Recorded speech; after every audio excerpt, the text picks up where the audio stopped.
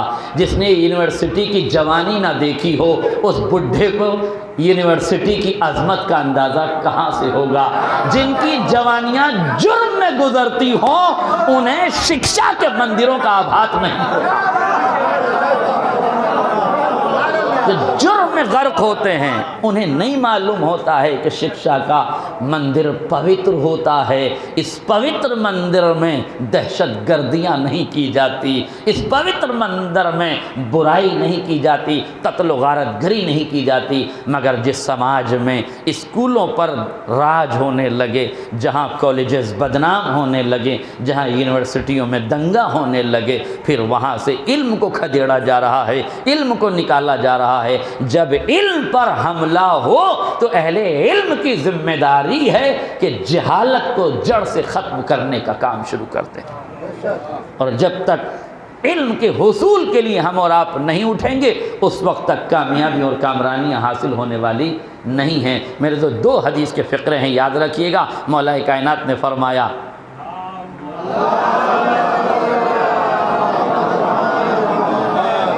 لا تنظر من قال بل انظر ماذا قال، نہج بلاغہ۔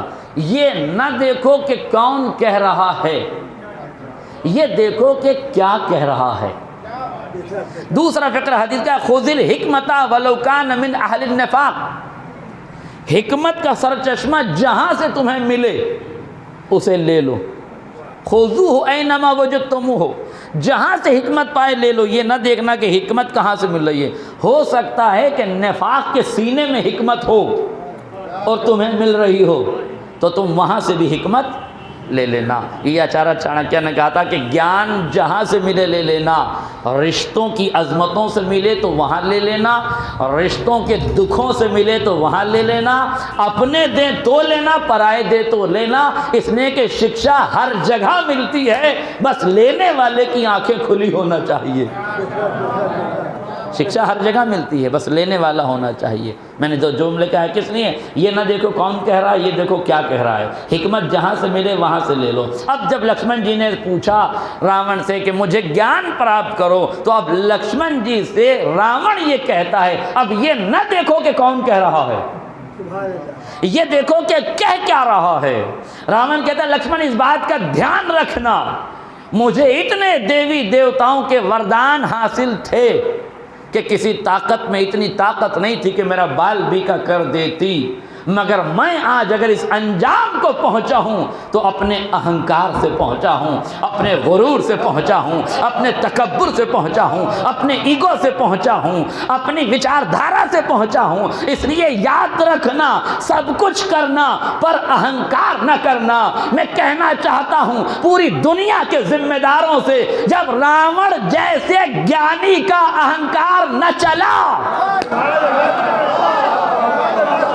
جب راون جیسے گیانی کا اہنکار نہ چلا تو اگیانیوں کا، جب راون جیسے طاقتور کا نہ چلا تو کمزوروں کا، جب راون جیسے پڑھے لکھے کا نہ چلا تو ایسے ویسے جاہلوں کا اہنکار کہاں سے چل پائے گا۔ اس لیے یاد رکھیے گا۔ اور معصوم فرماتے ہیں لا يدخل الجنت من کان فی قلبہ مثقال ذرۃ من الکبر، وہ انسان جنت کی خوشبو نہیں سونگھ سکتا جس کے دل میں ذرہ برابر تکبر پایا جاتا ہو، غرور پایا جاتا ہو، گھمنڈ پایا جاتا ہو۔ انا دلیل فنا ہے، اس انا کو ختم کرو انشاءاللہ کامیاب ہو جاؤ گے۔ اسی لیے کسی نے بڑا خوبصورت جملہ کہا ہے کہ ہر قربانی پر ہر سال بقرعید میں تم لوگ بکرا ذبح کرتے ہو، کسی سال بکرے کی جگہ ایک بکری قربان کر کے دیکھو۔ آئے میرا جملہ واضح ہو جائے۔ پوچھا کسی نے بھائی ہم تو بکرے کی قربانی کرتے ہیں، آپ بکری کی قربانی کی دعوت کیوں دے رہے ہیں؟ کہ بکرے کی قربانی مہنگی ہو گئی ہے، اب بکری کی قربانی کر لو۔ اب قربانیوں پر اعتراض ہونے لگا ہے تو چھوڑ دو قربانیوں کو، آؤ بکری کی قربانی کر لو۔ کہا کون سی بکری کی قربانی؟ کہا جو ہر مرحلے میں کہتی ہے میں میں ہائے میرا جملہ واضح ہو جاتا. یہ کام کس نے کیا؟ میں نے. یہ عمل کس نے کیا؟ میں نے. یہ جلوس کس نے نکالا؟ میں نے. یہ مجلس کس نے پڑھی؟ میں نے. یہ خطابت کے جوہر کس نے دکھائے؟ میں نے. کہا جس دن تم نے اس میں کی بکری کو قربان کر دیا اسی دن ہر قربانی قبولیت کے دائرے میں.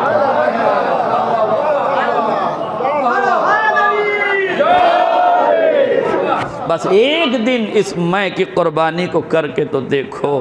اور روز روز نہیں کرنی ہے یہ قربانی، تو ایک دفعہ دینی ہے. اور میں سمجھتا ہوں حج کی طرح ہے، زندگی میں ایک بار انا کی قربانی دے دو بس واجب ادا ہو گیا. یہ قربانی جس دن ہم نے دے دی، اور انا کی قربانی دینے کا نتیجہ ہوگا کہ سماج میں علم رائج ہو جائے گا، سماج میں ایکتا اور اکھنڈتا رائج ہو جائے گی، سماج میں فکر و نظر رائج ہو جائے گی. اس لیے ضروری ہے میرے عزیزوں کہ جس سماج میں ہم زندگی بسر کر رہے ہیں اس سماج میں سب سے بہترین راستہ ہمارے لیے علی کا راستہ ہے. کیا دنیا نے، بس یہ واقعہ مجھے نہیں پڑھنا تھا مگر میں صرف آپ کی توجہات کے لیے، گرچہ یہ تکرار ہے مگر اب مرثیہ بھی تو میں تکراری سنتا ہوں جب بھی آتا ہوں، شاعری بھی تو میں تکراری سنتا ہوں جب بھی آتا ہوں، تو مجھے بھی حق ہے نا ایک آدھ جملے کی تکرار کا. اور جو موضوع سے مرتبط تو اسے تکرار نہیں کہتے، اسے تذکر کہتے ہیں، یاد دہانی کہتے ہیں. اور اگر ہر تکرار بری ہوتی تو ایک ہی سورہ میں فَبِأَيِّ آلَاءِ رَبِّكُمَا تُكَذِّبَانِ کی 31 بار تکرار نہ ہوتی. ہر تکرار بری نہیں ہے، ہاں مگر تکرار سے فائدہ ہونا چاہیے. علی کی سیرت کیا ہے بس چند لمحوں میں ملاحظہ کر لیجئے. میں نے گفتگو کو ختم کر دیا. 2 عورتیں جب لڑتی ہوئی آئی تھی علی کی بارگاہ میں، اور ایک کہہ رہی تھی بچہ میرا ہے، ایک کہہ رہی تھی بچہ میرا ہے. علی نے جو فیصلہ کیا وہ آپ کے سامنے ہے، بالکل 2 اور 2 4 والا فیصلہ ہے. مجھے کچھ آپ کو سنانے کی ضرورت نہیں ہے مگر اس فیصلے کی اہم کڑیوں کو پڑھانا ہے. کبھی کبھی مقدمے پر نظر ثانی کرنے سے مقدمے کی کئی کڑیاں کھل کے سامنے آ جاتی ہیں. اس لیے ذرا اس مقدمے پہ نظر ثانی کر لیجئے. 2 عورتیں ہیں جو لڑتی ہوئی آئی، دونوں کا دعویٰ یہ ہے کہ میں ماں ہوں. یہ بھی کہہ رہی کہ میں ماں ہوں، یہ بھی کہتی ہے کہ میں ماں ہوں. پتہ کیسے چلے کہ سچی ماں کون سی ہے، جھوٹی ماں کون سی ہے؟ علی نے کہا تلوار لاؤ 2 ٹکڑے کریں، آدھا اسے دے دو آدھا اسے دے دو. فیصلہ لمحے میں ہو گیا. جو سچی ماں تھی وہ 2 قدم پیچھے ہٹ گئی. یا علی بچہ اسے دے دیجیے. کیوں تم نے 2 قدم پیچھے ہٹائے؟ بچہ اسے دے دیجیے. کا حق جیوت رہے چاہے کسی کے پالنے میں رہے. ہائے میرا جملہ واضح ہو جاتا. حق کی حفاظت ضروری ہے. حق کی حفاظت کے لیے 2 قدم پیچھے ہٹنا کمال ہے، 2 قدم آگے بڑھنا کمال نہیں ہے. ہائے میرا جملہ واضح ہو جاتا. دونوں ماں ہیں، یہ بھی ممتا کی دہائی دے رہی ہے، یہ بھی ممتا کا اعلان کر رہی ہے، مگر ایک ماں وہ ہے جو رشتوں کے ٹکڑے ہونے پہ راضی ہے. سبحان اللہ سبحان اللہ. ہاں میرا جملہ واضح ہو جائے. ایک ماں وہ ہے جو رشتوں کو کٹتے ہوئے نہیں دیکھ سکتی. آج میرا جملہ واضح ہو جاتا. ایک ماں وہ ہے جو اس بچے کو ٹکڑے ہوتے ہوئے دیکھنا برداشت کر رہی ہے اس لیے خاموش ہے. ایک ماں وہ ہے جو ٹکڑے ہونے سے بچانے کے لیے 2 قدم پیچھے ہٹا لیتی ہے. اس کا مطلب ہے سماج میں تمہیں ہر قسم کی ماں ملے گی، وہ ماں بھی ملے گی جو رشتوں کی آبرو بچانے کے لیے اپنے انا کی بکری قربان کر کے پیچھے ہٹ جاتی ہے. وہ ماں بھی ملے گی رشتوں کو ٹکڑے کر کے سماج میں انانیت کا علم گاڑنے لگتی ہے. ہاں میرا جملہ واضح ہو جاتا. نہیں لفظیں بدل دوں میرے عزیزوں. وہ ماں بھی ہوگی جو تاریخ اسلام میں ساری دولتیں اسلام پہ لٹا دے گی، اور وہ ماں بھی ہوگی جو میدان جہاد میں اپنی ہی اولاد کو کٹوا بھی دے گی. ایک صلوات پڑھ دیں محمد اور آل محمد. لیکن کچھ نقطوں کے لیے میں یہ کہا کرتا ہوں کہ جو اسے سمجھ جائے اسے میری طرف سے سبحان اللہ. ایک صلوات پڑھیں محمد اور آل محمد. کہ ہر نقطہ منبر سے ہر لفظ کے ساتھ سمجھایا نہیں جا سکتا، کچھ حالات حاضرہ میں آپ کو سمجھنے پڑیں گے، کچھ یہاں سے سمجھانے پڑیں گے، اس لیے ضروری ہے کہ کچھ نقطے آپ خود ہی سمجھ لیا کیجئے، اس لیے کہ آپ بخوبی جانتے ہیں کہ ماں کے رشتے پہ بولنا مصیبت کو دعوت دینا ہے، اس لیے کہ ماں سماج میں جس رخ سے پیدار ہے اور جس رخ سے عمل کر رہی ہے اس کی کیفیت آپ کے سامنے ہے۔ میں صرف آپ سے یہ پوچھ رہا ہوں کہ دو مائیں تھی نا، ایک ماں ٹکڑے کرنے پہ خاموش تھی، تیار تھی کہ ٹکڑے ہو جائے، ایک ماں ٹکڑے کرنے پہ راضی نہ ہوئی۔ توجہ، تو ٹکڑے کرنے کی کوششیں سب کریں گے، میرا جملہ واضح ہے، ہر طرف سے بانٹنے کی کوشش ہوگی، ہر طرف سے پروگرام بگاڑنے کی کوشش ہوگی، ہر طرف سے لوگ سازشیں رچنے لگیں گے۔ سازشوں کا شکار ہونا کمال نہیں ہے، 2 قدم پیچھے ہٹ کے تاخیر سے شروع کرنا ٹھیک ہے۔ ایک صلوات پڑھ دے محمد اور آل محمد، پیچھے ہٹ جائیے۔ اب اگر آپ بھی انا کا صنم بنا کے آستینیں چڑھا کے بدتمیزی پر ابھر آئیں گے، کیا ہوگا؟ بچہ ٹکڑوں میں بڑھ جاتا، نہ اس کا رہتا نہ اس کا رہتا، پیچھے وہی ہٹتا ہے جسے عظمتوں کا اندازہ ہوتا ہے۔ میرا جملہ بات، جسے عظمتوں کا اندازہ ہوتا ہے اسے پیچھے ہٹنا پڑتا ہے، اور ہٹنا چاہیے۔ میں یہ کہہ رہا ہوں کہ ہٹنا چاہیے، یہ واہ کے لیے میں نے جملہ نہیں کہا، زندگی میں ڈھالنے کے لیے کہا، اس لیے کہ جن رشتوں میں ہم زندگی بسر کر رہے ہیں نا، وہاں پگڈنڈی کا جھگڑا ہے، وہاں چھجے کا جھگڑا ہے، وہاں رستے کا جھگڑا ہے، وہاں نالیوں کا جھگڑا ہے۔ ان جھگڑوں میں رشتوں کو سامنے رکھ کے پیچھے ہٹ جانا کمال ہے، آگے بڑھ کے رشتوں کو توڑنا کمال نہیں ہے۔ اللہ اکبر، توجہ رکھیے، جب آپ پیچھے ہٹ جائیں گے تو ایسا نہیں ہے کہ آپ کو حق نہیں ملے گا۔ بتاؤ، جب 2 عورتیں لڑتی ہوئی آئی، حق آگے بڑھ جانے والے کو ملا یا پیچھے ہٹ جانے والے؟ تو علی والوں کو علی کے مزاج عدالت سے آشنا ہونا چاہیے۔ میرا جملہ واضح ہوا، علی والوں کو علی کے مزاج عدالت سے آشنا ہونا چاہیے۔ علی کی بارگاہ میں وہ چالاکیوں سے آگے بڑھ جانے والے کامیاب نہیں ہوتے، حکمتوں سے پیچھے ہٹ جانے والے علی کی بارگاہ سے حق پاتے ہیں۔ اور جس بارگاہ علویہ سے لوگ حق پانے لگ جائیں، پھر پوری کائنات مل کے اس حق کو دبانا چاہے تو دبا نہیں سکتی، اس حق کو مٹا نہیں سکتی۔ بس آخری فقرے سن لیجئے، میں نے گفتگو تمام کر دی، غور فرمائیے گا۔ عورت فیصلہ ہو گیا، علی نے اس کے آغوش میں بچہ ڈال دیا۔ جو ماں پیچھے ہٹ گئی تھی، جسے رشتوں کی آبرو کا خیال تھا، جو ممتا کی عظمت کو پہچانتی تھی، جس نے انا کے صنم کو گرا دیا تھا، جس نے اپنے انا کی بکری کو ذبح کر دیا تھا اور ذبح ہونے والے بچے کو بچا لیا تھا، وہ ماں پیچھے ہٹی۔ علی کی عدالت میں اسے حق ملا، علی کی عدالت سے حق لے کے جانے لگی۔ میں چشم تصور میں محترمہ کے پیچھے پیچھے گیا، میں نے ہاتھوں کو جوڑ کے 2 جملے کہے، ان دونوں جملوں کی گنجائش نہیں، صرف ایک آخری جملہ سن لیجئے۔ میں نے جا کے کہا، محترمہ آپ نے بہت اچھا کیا، علی کی عدالت میں آ گئی، فیصلہ جلدی ہو گیا۔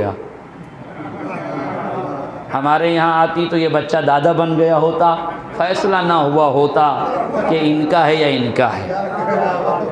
ظاہر ہے جہاں 4 کروڑ فیصلے پینڈنگ میں پڑے ہوں، وہاں بچے کا نمبر آتے آتے تو یہ کئی برس کا ہو چکا ہوتا، لہذا اچھا ہوا تم وہاں گئی تھا، جلدی فیصلہ ہو گیا۔ مگر بی بی ایک بات بتاؤ، ہماری عدالت کے قانون کے حساب سے تمہارے پاس یہ بچہ جانا نہیں چاہیے تھا۔ کہا کیوں؟ میں نے کہا ہماری عدالت کا قانون یہ ہے کہ اگر ایک مال کے 2 دعوے دار ہوں، دونوں عدالت میں دعویٰ لے کے پہنچے اور جج کے سامنے ایک دعوے دار دعوے سے دستبردار ہو جائے، 2 دعوے دار ہوں اور دونوں پہنچے اور ایک کہے میرا ہے، دوسرا بھی کہے میرا ہے، جج کی آنکھوں میں آنکھیں ڈال کے ایک صاحب کہنے لگے حضور اسی کو دے دیجئے، جائیے، ہم کو نہیں چاہیے، تو جج صاحب فیصلہ کیا کریں گے؟ جو انکار کر دے گا اسے دیں گے، جو اقرار پہ باقی رہے گا اس کو دیں گے؟ کہا جو اقرار پہ باقی رہے گا ہماری عدالت اسے دیتی ہے۔ میں نے کہا تمہارے ساتھ تو الٹا فیصلہ ہو گیا، تو چپ بھی رہی، حق بھی لے کے آ گئی، نہیں توجہ کیا آپ نے؟ تم نے دعوے سے دستبرداری کا بھی اظہار کیا اور حق بھی لے لیا، اب مجھے یہ بتا دو کہ علی کی عدالت کے علاوہ تم کسی اور عدالت میں گئی ہوتی اور بچہ دستبرداری کے نتیجے میں تمہارے ہاتھ سے نکل کے اس کے ہاتھ میں چلا گیا ہوتا تو پھر اس فیصلے کے بعد تمہارا حال کیا ہوتا؟ تو اس نے کہا قبلہ ایک بات تو مجھے بھی بتا دو، بڑے عقلی گدے لگا رہے ہو، ایک بات مجھے یہ بتا دو کہ بچہ ہے کس کا؟ میں نے وہ تو یقین ہے کہ آپ ہی کا ہے۔ کہ اب اتنا بتا دو اسے 9 مہینے پروان کس نے چڑھایا ہے، اسے غذا کس نے دی ہے، اسے لوریاں کس نے سلائی ہیں، یہ کس کی خوشبو سے مانوس ہے، کس کے وجود میں اس کا وجود ڈھلا ہوا ہے۔ بس اتنا بتا دو کہ جب یہ بچہ میرا ہے تو یہ یاد رکھنا اگر جھوٹی ماں اس بچے کو لے بھی جاتی تو جب یہ راتوں کو مچلتا، جب یہ راتوں کو روتا، جب یہ رات کو پریشان ہوتا تو جھوٹی ماں میرے دروازے پہ آتی، آ کے کہتی بہن بچہ تو تمہارا ہی ہے، پروان چڑھا دو، لوریاں سنا دو، غذائیں کھلا دو، بہلا دو۔ نہیں سمجھے آپ، غور نہیں کیا آپ نے، شاید میں سمجھا نہ سکا۔ اس کا مطلب ہی یہ ہے کہ علی یہی تو کہہ رہے تھے میں نے تلوار کو نیام میں رکھا ہے، حق لے جاؤ، یہ خلافتوں میں پلتا رہے، یہ حکومتوں میں بہلتا رہے، مگر جب یہی اسلام درباروں میں رونے لگے گا، فیصلوں میں مچلنے لگے گا، قضاوتوں میں چیخنے لگے گا تو چیخ کر کے لوگ میرے دروازے پر آئیں گے، یا علی بچا لو اسے، یا علی پہلا دو اسے، یا علی پال لو اسے، یا علی سنبھال لو اسے۔ دنیا کا در علی پر آنا بتا رہا ہے اسلام لے تو گئے ہو، پالا نہ جا سکے۔ صلوات پڑھ دے محمد را۔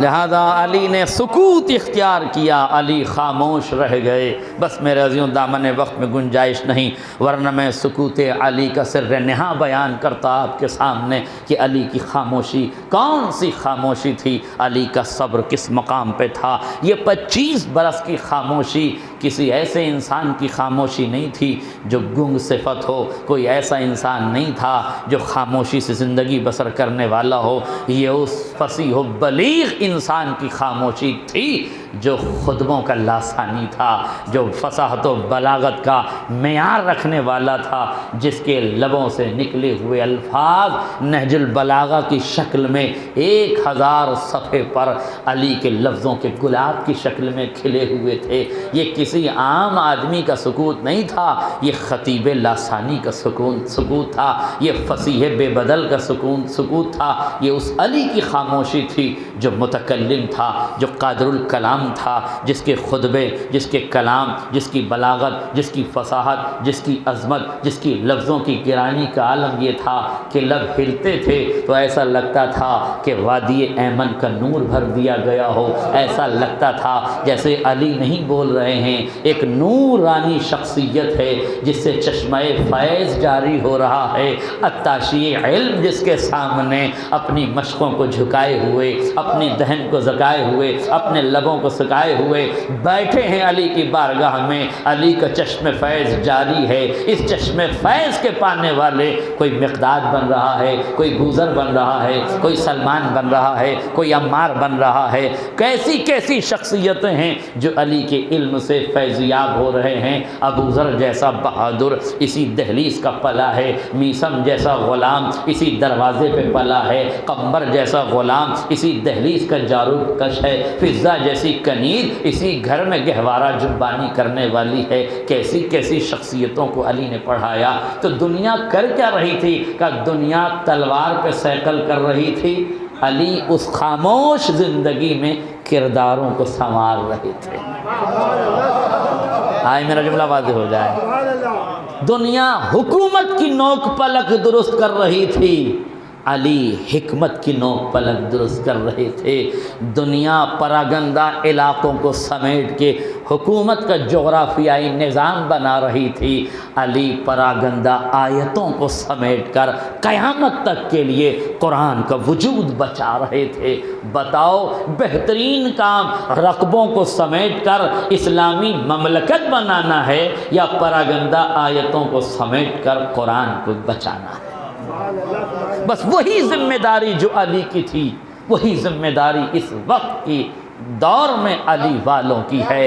لوگ تلوار پہ سیکل کر رہے ہیں، تم کردار بنانا تیار کر دو۔ لوگ اقتصاد کی جنگ میں مارے جا رہے ہیں، تم صبر و شکیبائی سے کام لو۔ جہاں لوگ لوٹ رہے ہیں تم لٹانے کی منطق پر عمل کرو۔ جہاں لوگ ظلم کر رہے ہیں وہاں تم صبر کے پیمانے چھلکانے کی کوشش کرو۔ جہاں لوگ جہالت قائم کر رہے ہیں وہاں تم علم کے چراغ روشن کرنا شروع کر دو۔ اور تمہارے علم کے چراغ روشن کرنے سے ہوگا کیا؟ کہ وہی ہوگا جو 25 سال بعد علی کے ساتھ ہوا۔ حکومت لے جانے والے لے گئے، مگر 25 برسوں کے بعد حکومت پھر علی کی دہلیز پر آئی۔ یا علی، ظلم سے چلائی نہ جا سکوں گی، جبر سے پنپائی نہ جا سکوں گی، جہالت سے پروان نہ چڑھائی جا سکوں گی، فتنہ و فساد سے مجھے آگے نہیں بڑھایا جا سکتا، مجھے آپ کی دہلیز میں پناہ دے دیجئے۔ اس کا مطلب یہ ہے کہ جہالت تھک کے آتی ہے علم کے دروازے پر۔ ہائے میرا جملہ واضح ہو جاتا۔ جہالت تھک کے آتی ہے علم کے دروازے پر۔ علی کے پاس 25 سال کے بعد حکومت آئی کہ نہیں، اس کا مطلب یہ ہے کہ اگر تم چاہتے ہو کہ حکومت آئے تمہارے پاس تو کم سے کم 25 سال ساری سیاستوں کا گلا گھونٹ کے ایکتا اور اکھنڈتا کے ساتھ علمی مراکز کو قائم کرو۔ وہ دن دور نہیں جب جہالت سے تنگ آ کے دنیا تمہارے قدموں میں پناہ لینے لگے۔ وہ دن دور نہیں جب دنیا جہالت کے اندھیرے سے نکل کر تمہاری وادی خیال میں آ جائے۔ جبر کی زندگی زیادہ نہیں ہوتی ہے، صبر کی حیات لمبی ہوتی ہے۔ جہل کی زندگی زیادہ نہیں ہوتی ہے، عقل کی حیات لمبی ہوتی ہے۔ اس لیے خیال کرو، وادی جہالت سے نکلو اور نکالو۔ تمہاری ذمہ داری یہی ہے۔ معاف کیجیے گا، میں نے جملہ کہا تھا پھر کہہ رہا ہوں، انجمنوں کی ذمہ داریاں اس وقت اور بڑھ گئی ہیں۔ اب انجمنوں کی ذمہ داریاں خالی مجلس و ماتم نہیں رہ گیا ہے، خالی محفل و جلوس نہیں رہ گیا ہے، بلکہ یتیموں کی پالنہاری کی ذمہ داری بھی اب ان کے کاندھوں پر آ گئی ہے۔ علمی اسکالرشپ دینے کی ذمہ داری بھی ان کے کاندھوں پر آ گئی ہے۔ اب غریب عوام کو پالنے کی ذمہ داری بھی انہی کے کاندھوں پر آ گئی ہے۔ کووڈ 2 سال تھا جس میں آپ نے غریبوں کی مدد کی، مگر یہ کووڈ وہ بیماری تھی جو چلی گئی، مگر فتنہ و فساد وہ بیماریاں ہیں جو 2 سال تک نہیں رہتی، 25 سال تک عرب میں ڈیرہ ڈالے رہتی ہیں۔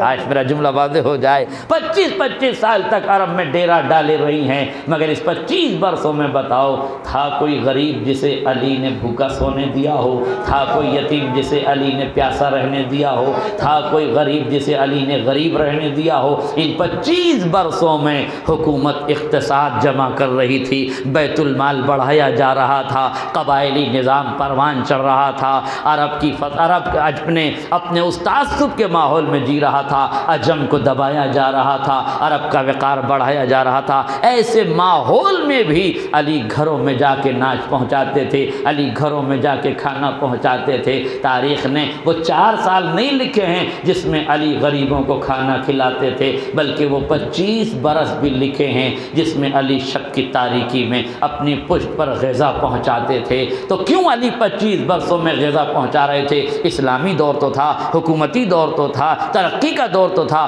ترقی کا دور تھا، مگر جہالت عام ہو رہی تھی۔ علم کا پیمانہ چھلکانا ضروری تھا، غربت کا پیٹ بھرنا ضروری تھا، اس لیے کہ غریب آدمی عقیدے کی تجارت جلدی کرتا ہے۔ سماج کو غریب نہ رہنے دو کہ عقیدے بیچنے لگ جائیں۔ نہیں اور کیا، یا انسان عقیدہ غریبی میں بیچتا ہے یا پھر دولت کی ہوس میں عقیدہ بیچتا ہے؟ نہیں توجہ کیا آپ نے؟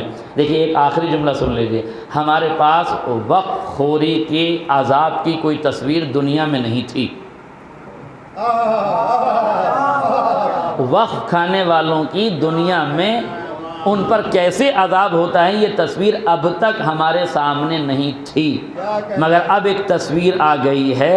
اہل عقل کی ذمہ داری ہے کہ جو وقت کھا رہے ہیں، جو کھانا چاہ رہے ہیں، جن کا ارادہ بن رہا ہے، جو منزل ارادے میں قدم زن ہیں، بس جانے سے پہلے تصویر دیکھتے جانا، اس لیے کہ اس حرام خوری کا نتیجہ یہ ہوگا رسول ہاتھ سے جائے گا، قرآن ہاتھ سے جائے گا، دین ہاتھ سے جائے گا، حسین ہاتھ سے جائے گا، عزاداری ہاتھ سے جائے گی، اچھا خاصا رضوی نقلی ہو جائے گا، اچھی خاصی سیادت تیاگیت میں بدل جائے گی۔ اس لیے کم سے کم وقت کھانے سے پہلے یہ دھیان رکھنا کہ ایک تصویر سامنے آ گئی ہے، تبت یدا ابی لہب و تب کی، تو لہٰذا اور ما اغنی عنہ مالہ وما کسب، جسے دولت نے فائدہ بھی نہیں پہنچایا، سیصلی نارا ذات لہب وامرأتہ حمالۃ الحطب، اور عنقریب اسے جہنم کی آگ لپیٹ میں لے بھی لے گی۔ لوگ سوچ رہے تھے سید ہے، رضوی ہے، کیسے آگ جہنم میں جائے گی؟ کہا سید ہے، رضوی ہے، مگر وصیت بھی تو ہے۔ ایک صلوات پڑھ دیں محمد رسول۔ اس سیصلی نارا ذاتہ کا مطلب کیا ہے؟ قریب جہنم کی آگ اپنے دامن میں سمیٹ لے گی۔ بس میرے گفتگو تمام ہو گئی۔ تو یہ وقت خوری کا جو معاملہ ہے اسے محفوظ کر لیجئے، اپنے ذہنوں میں سمیٹ لیجئے۔ ہاں مگر وقت کی زمینوں اور جائیدادوں سے اگر علم کے چراغ جلا دیے جائیں تو مرحومین کی روح شاد ہو جائے گی، خوش ہو جائے گی، ان کے منزل اور ان کا مقصد حل ہو جائے گا۔ میرے عزیزوں بس کوشش کیجئے کہ اس ماحول کو بدلیے، اور اس ماحول کو بدلنے کے لیے ہمیں اپنا کام کرنا پڑے گا۔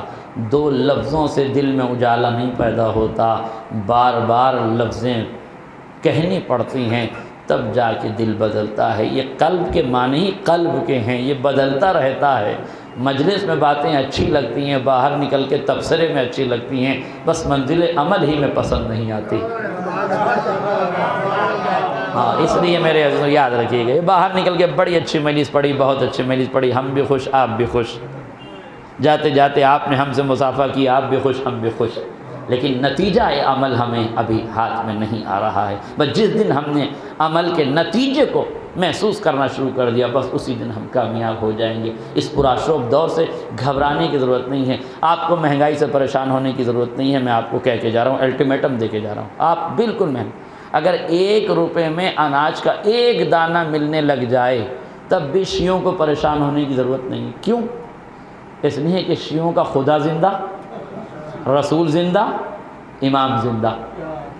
پریشانی ان کی ہے جن کا امام معصوم نہیں ہے، لٹیرا ہے۔ پریشانی ان کی ہے جن کا نبی خاک میں مل گیا ہے، زندہ نہیں ہے۔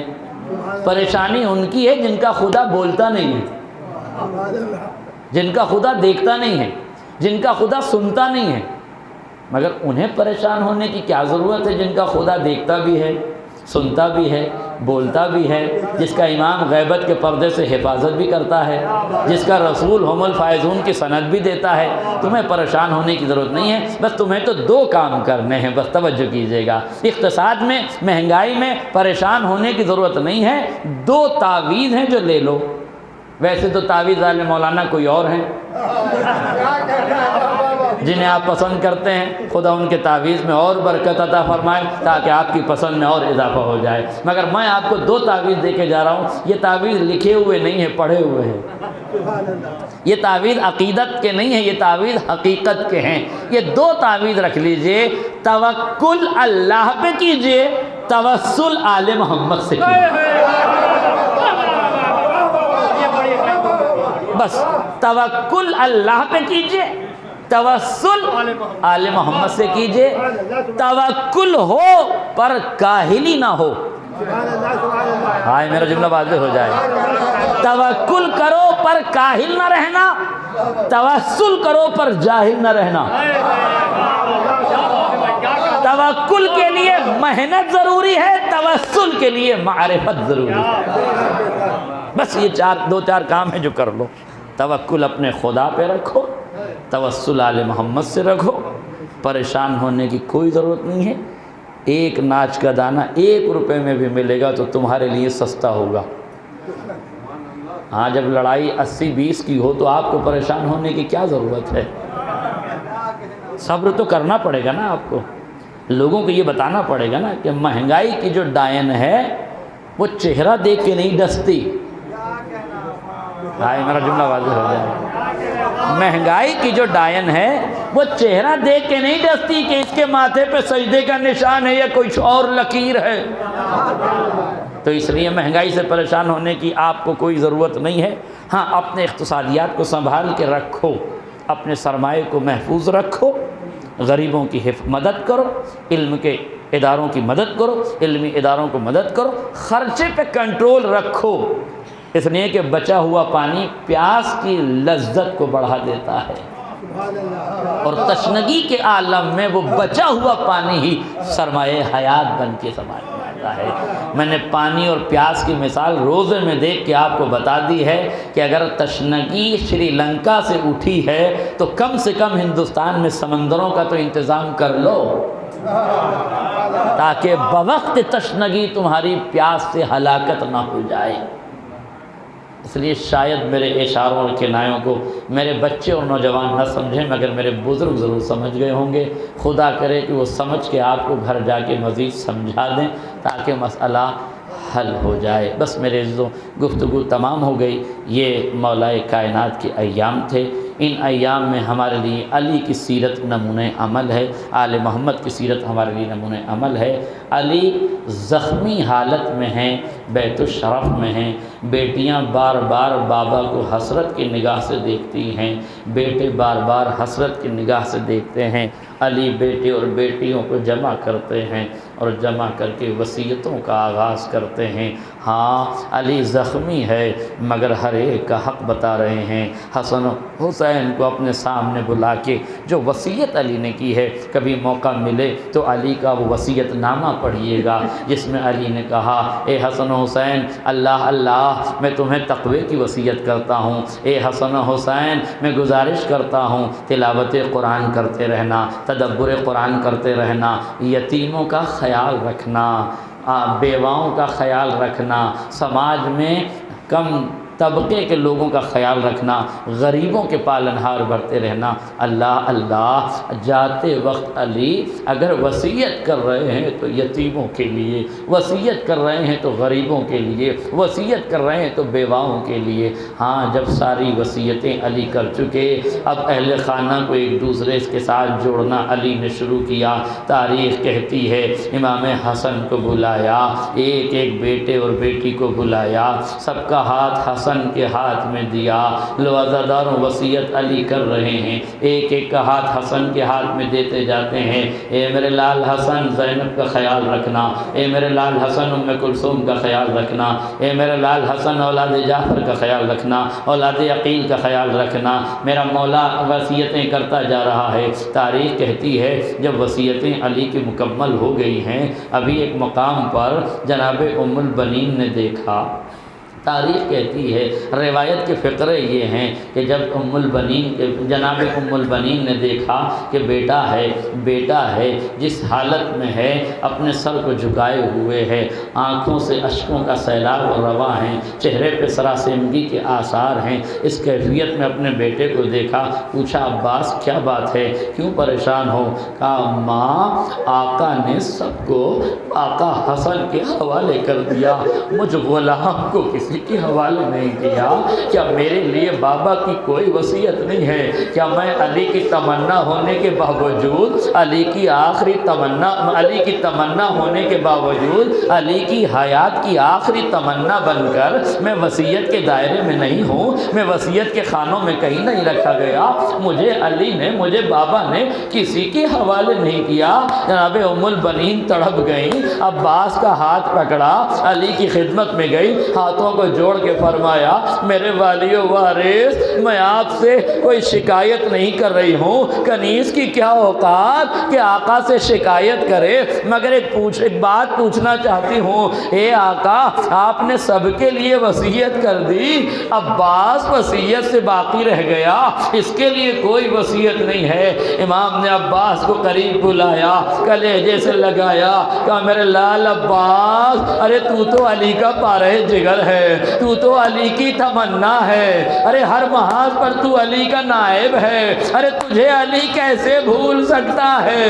مرتبہ حسین کو بلایا، عباس کو قریب بلایا، اب تک علی نے آخری فکرے، اب تک علی نے ہر چھوٹے کا ہاتھ بڑے بھائی حسن کے ہاتھ میں دیا تھا، مگر اب علی نے وصیت کا طریقہ بدل دیا، حسین کا ہاتھ پکڑا، عباس کے ہاتھ میں دیا، آنکھوں میں آنکھیں ڈال کے کہا عباس خبردار، یہ حسین نہیں رسول کا بیٹا، عباس تو علی کا بیٹا، جیسے علی نے رسول کی حفاظت کی تیری ذمہ داری ہے، تو رسول کے بیٹے حسین کی حفاظت کرنا، مجھ سے وعدہ کرو کہ جب تک زندہ رہنا حسین کو کوئی زخم نہ پہنچے، حسین کو کوئی زخم نہ پہنچے۔ یہی وجہ ہے جب حسین کربلا میں شہید ہو گئے اور منادی ندا دیتا ہوا جب بشیر بن ازلم مدینے آیا، مدینے میں بشیر شعر پڑھ رہا ہے، مدینے والوں مدینہ رہنے کے قابل نہیں رہا، جانے مدینہ شہید کر دیا گیا، روح مدینہ ختم کر دیا گیا، حسین کربلا میں اپنے ساتھیوں کے ساتھ شہید کر دیے گئے۔ ام البنین نے جیسے ہی جملہ سنا کھڑی ہوئی، بشیر سے پوچھا بشیر ارے کیا بکتا ہے؟ کس کی مجال میرے بیٹے عباس کی زندگی میں، ارے کوئی ابا حسین پہ حملہ کرے۔ نجف کا رخ کیا، ہاتھوں کو جوڑ کے کہا والی وارے مجھے معاف کر دینا، میں عباس کو دودھ نہ بخشوں گی، میرا حسین شہید ہو گیا۔ اتنا سننا تھا، بشیر پلٹا، اے بی بی کیا کہہ رہی ہو؟ ارے جب تک عباس زندہ تھے کس کی مجال؟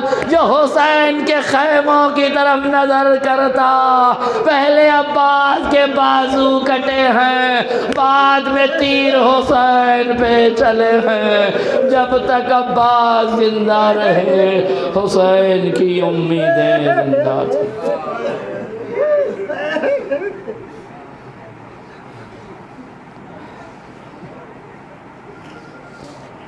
ان للہ و انا الیہ راجعون بذنب قضائہ وتسلیما لامرہ وسيعلم الذين ظلموا أي منقلب ينقلبون ربنا تقبل منا إنك أنت السميع العليم۔ یا اللہ، یا رب، یا کریم، واسطہ مولود کعبہ کا، واسطہ شہید محراب کا، واسطہ محمد اور آل محمد، ہماری مختصر سے عبادت قبول فرما۔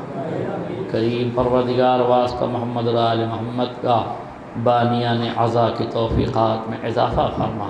کریم پروردگار، واسطہ محمد اور آل محمد کا، جہاں جہاں شیعان آل محمد ہیں ان کی جان مال عزت آبرو کی حفاظت فرما۔ کریم پروردگار، ان آنسوؤں کو رمال زہرا میں جگہ عنایت فرما، ان رونے والی آوازوں پر رحمت نازل فرما۔ کریم پروردگار، شب قدر ہماری دعاؤں کو مستجاب فرما، ہمارے اعمال حسنہ کو قبول فرما، ہمارے گناہ کبیرہ و صغیرہ کی مغفرت فرما۔ کریم مالک، ماہ رحمت ہے، ماہ مغفرت ہے، ماہ برکت ہے۔ کریم پروردگار، ہمارے زندوں کو توفیق نیک عنایت فرما، ہمارے مرحومین پر اپنی رحمتوں کا نزول فرما۔ کریم پروردگار، ہماری قوم سے غربت و جہالت کا خاتمہ فرما، ہماری قوم کا دامن علم کے موتیوں سے لبریز فرما۔ کریم پروردگار، واسطہ محمد اور آل محمد کا مزارات مقدسہ کی حفاظت فرما۔ کریم مالک، شب قدر میں خصوصی دعائی ہے، ملک عزیز کے اقتصاد پر رحم و کرم فرما، اس منحوس وائرس کرونا کا خاتمہ فرما، عالم انسانیت کو اس سے نجات عطا فرما۔ کریم پروردگار، ظلم و جور کرنے والے، ملک عزیز میں فساد و فتنہ برپا کرنے والوں کو نیست و نابود فرما۔ کریم پروردگار، ملک عزیز میں نفرت پھیلانے والے نفرتیوں کو نیست و نابود فرما۔ کریم پروردگار، ملک عزیز ہندوستان کی حفاظت فرما، اس ملک عزیز کو ٹکڑوں میں بانٹنے والی تنظیموں کو ٹکڑے ٹکڑے فرما۔ کریم پروردگار دشمنوں کی سازشوں کو انہی کی جانب موڑ دے۔ کریم پروردگار واسطہ محمد اور آل محمد کا مزارات مقدسہ کی حفاظت فرما۔ آل سعود و آل یہود کو نیست و نابود فرما۔ کریم پروردگار اور امتحان نہ لے۔ یوسف زہرا امام زمانہ کے ظہور میں تعجیل فرما اور ہمیں ان کے انصار آباد فرما۔